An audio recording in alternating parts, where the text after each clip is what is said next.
That's what you do, is it, mate? That's what you do with yourself. How you conduct yourself, how you conduct your business. She was my wife. My wife! You were divorced and in jail! She was still my wife. Always my wife. My betrothed. You're nothing but a pestilence. An uphill gardener with a weak chin. You're a filth-fighting thief. That's what you are. You think you can steal from me?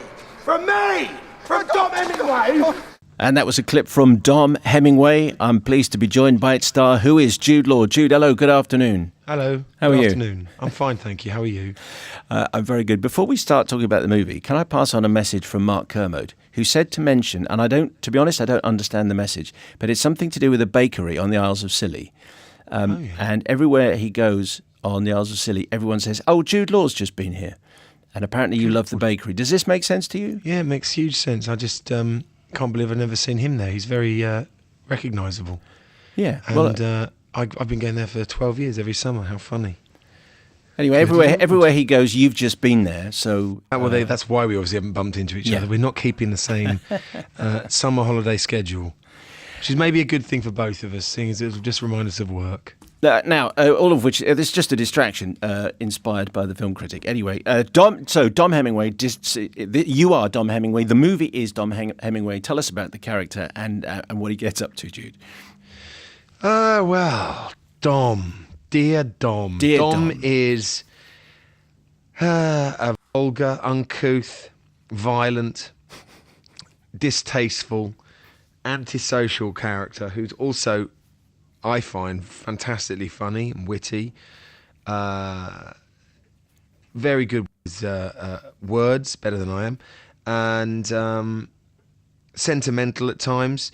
He's a man who's really been brought up on the wrong side of the tracks, I suppose. Like, life hasn't been particularly friendly with him. He's a crook, petty criminal. He's found himself at the end of a 12-year prison stretch, comes out of prison, looking for the money, looking forward to the reward of keeping quiet and hoping to live life, albeit in as much as he can quietly. And it doesn't quite go that way. And really what the film is about is, the film is spending an hour and a half in Dom's company, and I hope learning to love him. And it's also really about learning that there's a heart of him. It's a film, in the end, about forgiveness. It's whether an audience will forgive someone for being this awful.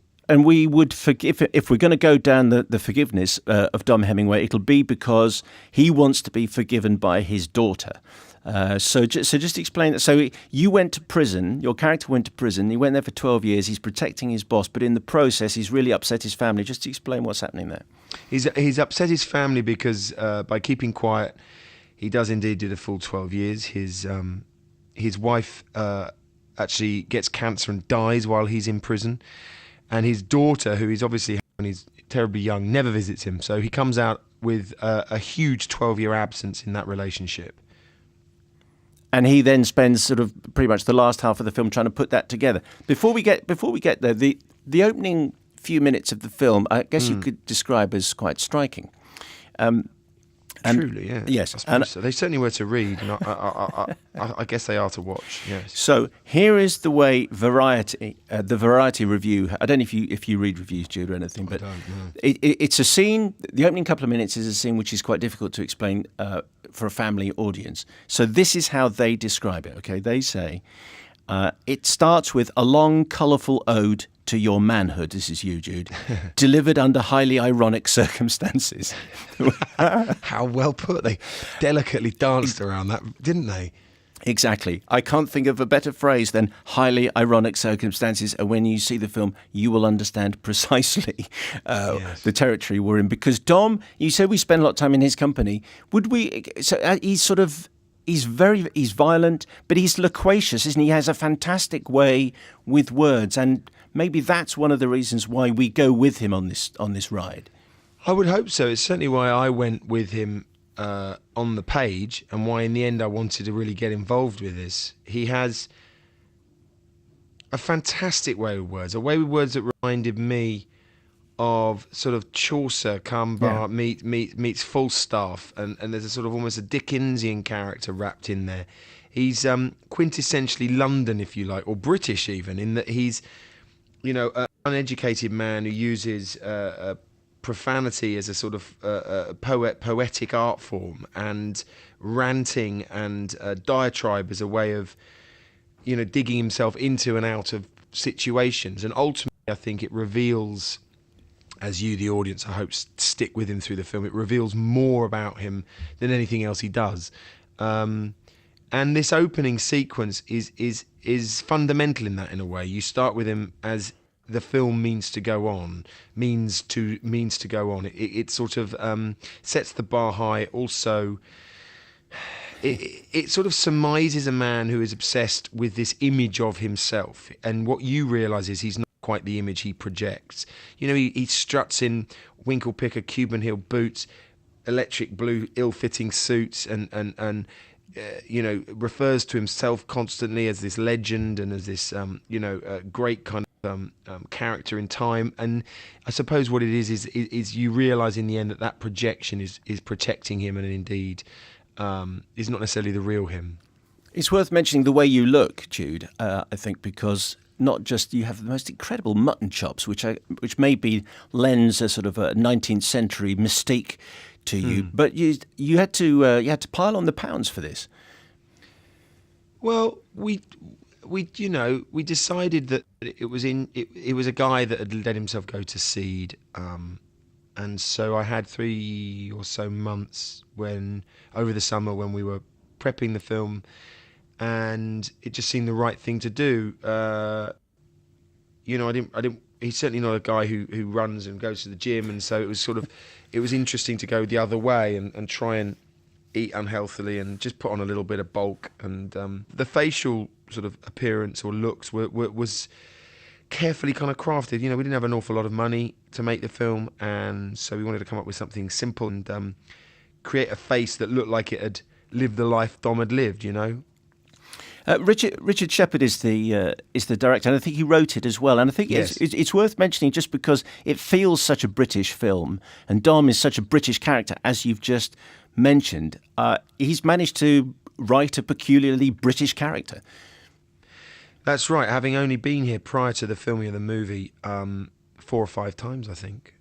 He's a very, very good writer, and I think Jeremy Thomas, our producer, tweaked it a little.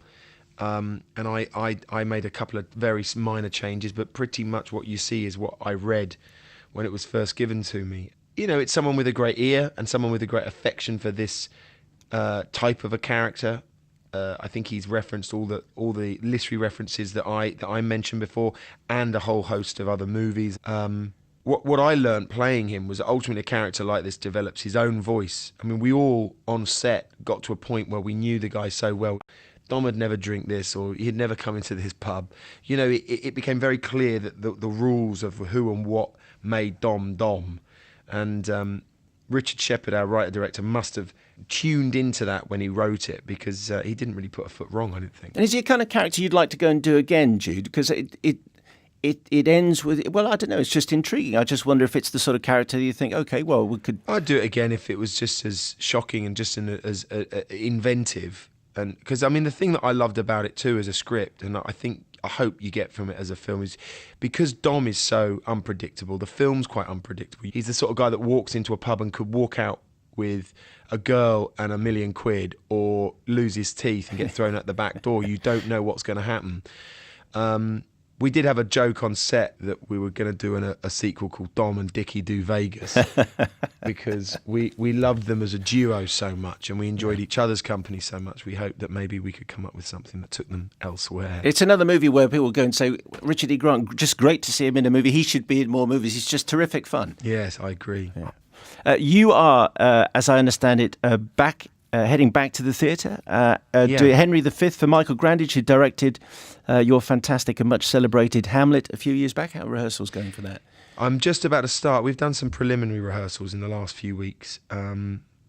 All good. I mean, it's interesting, with whether it's a film or a play. When it's good on the page, at least you've got somewhere to go. And with Henry V, I can't blame the author. I can't say if it tanks, I can't sort of blame it on this, this cod new playwright. It's a wonderful part, and we hope to bring something not Not gimmicky or conceptual, but something fresh to it. Michael Grandage is incredibly skilled at revealing Shakespeare clearly and honestly.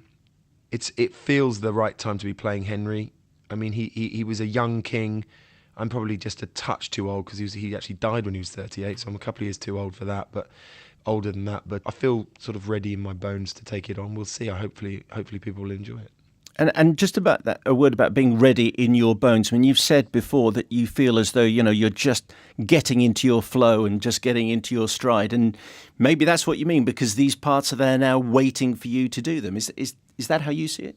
I think I often talked about my own personal kind of relationship with acting in my 20s and early 30s. There were certain minefields to it, I think, early on, where I didn't feel as stretched, I suppose, or as challenged. I feel in the last few years I've managed to spread a little broader, and certainly with roles like Dom and Karenin in Anna Karenina, and the last thing I did was Soderbergh, the Side Effects film. It just felt there was something a little more mature and a little more complex to the part. So long may they come. Keep coming. Jude, we appreciate your time with us this afternoon. Thank you very much indeed. Thanks, Simon.